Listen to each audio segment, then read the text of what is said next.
Eh bien bonjour, alors le sujet d'aujourd'hui c'est quelque chose qui me donne une grande satisfaction parce que ça confirme que je ne suis pas le seul à penser comme moi. Parce que si je suis unique à penser comme moi, la foule, le monde entier pourrait me penser que je suis cinglé, que je suis fada, vous comprenez?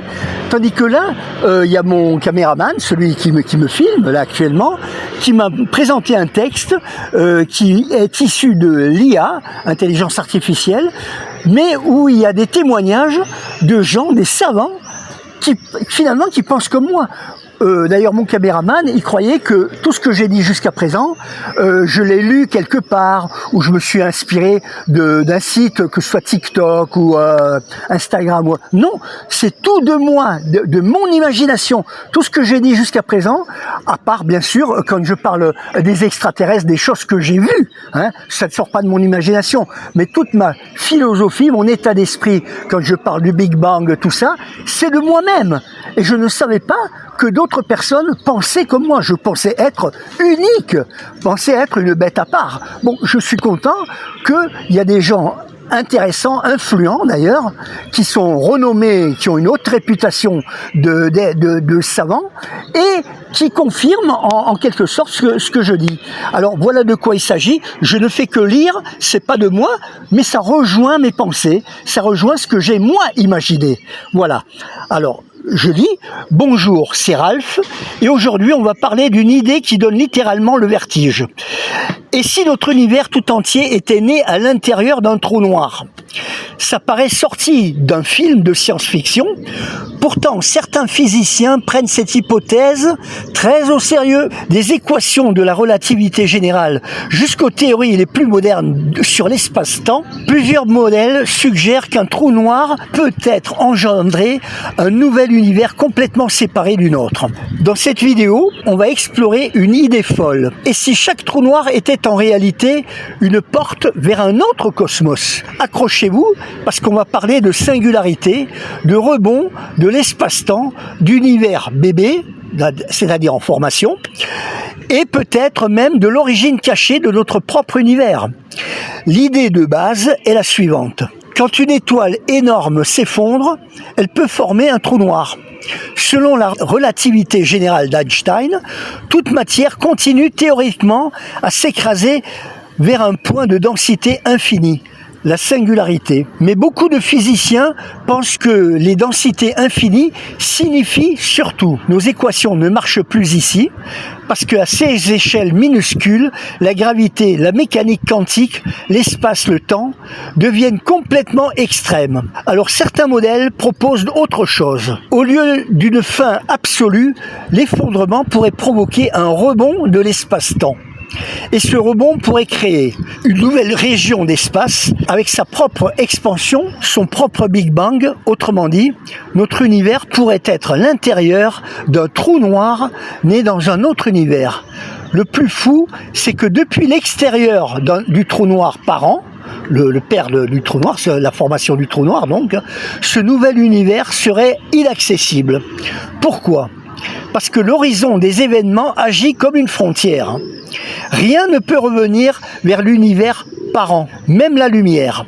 Donc le bébé univers serait totalement séparé pour les êtres vivants dedans. Ils ne verraient pas l'extérieur. Ils penseraient simplement vivre dans un univers normal. C'est vertigineux parce que ça ouvre des possibilités folles. Chaque trou noir pourrait créer un univers. Chaque univers produirait des trous noirs qui créeraient d'autres univers. Une sorte d'arbre cosmique infini. Il existe même une théorie appelée sélection naturelle cosmologique, proposée par le physicien Lee Smolin. Les univers qui fabriquent beaucoup de trous noirs se reproduiraient davantage. Donc les lois physiques qu'on observe pourraient être celles d'un univers bon pour produire des trous noirs. Le point important, ce n'est pas prouvé, on n'a aucune observation directe, forcément, mais ce n'est pas non plus une idée fantaisiste sortie d'un film. C'est une vraie hypothèse explorée avec des mathématiques sérieuses. Et honnêtement, l'idée que notre univers entier puisse être l'intérieur d'un trou noir dans un cosmos plus vaste, donne presque le vertige. Voilà, ça c'est ce qui est écrit dans Ce n'est pas de moi. J'observe que ça rejoint certaines idées de moi, qui sont de moi, que je croyais être le seul à penser comme je pense. Mais je constate avec plaisir que des physiciens, des savants, des mathématiciens, ils rejoignent mes idées finalement. Hein. Donc je ne suis pas le seul. Ça me fait chaud au cœur de penser que les gens ils peuvent pas croire que je dis des conneries. Parce que moi des conneries j'en raconte pas, dans la mesure où si je disais des choses farfelues, je perdrais toute crédibilité. Je perdrais toute crédibilité et personne même ne chercherait à voir mes vidéos que je propose. Bon là cette fois-ci ça a été un peu spécial, c'est une lecture que j'ai faite. Ce n'est pas de moi, mais je tenais à le souligner. Je viens de l'apprendre maintenant, d'ailleurs. Vous voyez, toutes mes vidéos antérieures que j'ai produites, je ne parlais aucunement de ce qui est écrit ici, puisque je viens de le découvrir seulement maintenant. Mais ça prouve que je ne suis pas le seul à avoir mes idées. Voilà. C'est comme quand je dis, à un moment donné, l'espace-temps devienne complètement extrême. Ça rejoint aussi... Ça, je pense qu'il n'en parle pas, mais presque d'une autre façon, que le temps et l'espace, le temps, c'est comme s'il n'existe pas. Parce qu'on vit toujours au présent. Comment se fait-il qu'on n'est pas au Moyen-Âge? Comment se fait-il que nous ne sommes pas au XVIIe siècle? C'est pas par hasard. On vit toujours au présent. Dès l'instant où on vit, c'est toujours le présent. Même le futur, c'est le présent dans ce cas. Parce que si je meurs, je vais... peut-être, probablement, me réincarner, je ne sais pas en quoi, mais je me réincarnerai en un être qui vit dans le présent, hein, et quel que soit le futur de ce présent-là. Voilà. Donc c'est pour ça qu'on peut prévoir le futur. Prévoir le futur, l'univers peut le faire. Parfois, j'ai eu moi-même des visions du futur, comme si j'étais branché dans quelque chose, dans une brèche spatio-temporelle, on peut dire comme ça, puisque c'est le futur. Et ça s'est révélé être exact. J'ai eu quelques visions du futur, mais je n'ai pas la prétention pour autant d'être voyant. Je ne suis ni voyant ni extralucide.